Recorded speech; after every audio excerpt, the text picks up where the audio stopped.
بسم اللہ الرحمن الرحیم۔ آج ہم ایک معاشرتی موضوع پر بات کریں گے کہ یہ ایک موبائل فون جو ایک کبھی ضرورت ہوا کرتا تھا، آج ہماری نسل کے لیے ایک تباہی بن چکا ہے۔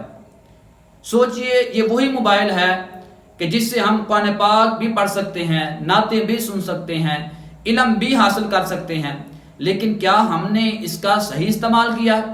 افسوس، آج یہی موبائل فحاشی، گناہ، دوستیوں اور وقت کے ضیاع کا سب سے بڑا ذریعہ بن گیا ہے۔ نوجوان نسل پوری رات جا کر چیٹنگ اور ویڈیو دیکھنے میں اپنا وقت گزار رہی ہیں۔ اس کا نقصان کیا ہو رہا ہے؟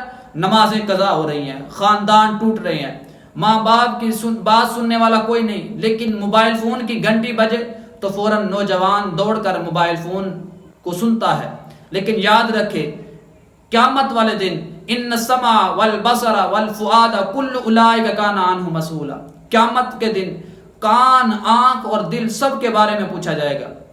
تو پھر بندے کے پاس کیا جواب ہوگا؟ عزیز ساتھیو، یہ موبائل انہی کانوں، آنکھوں اور دل کو گناہ میں لگانے کا سب سے بڑا ذریعہ بن گیا ہوا ہے۔ حدیث پاک کا مفہوم ہے کہ قیامت کے دن بندے کے قدم ہل نہیں سکیں گے جب تک 5 چیزوں کے بارے میں سوال نہ پوچھا جائے۔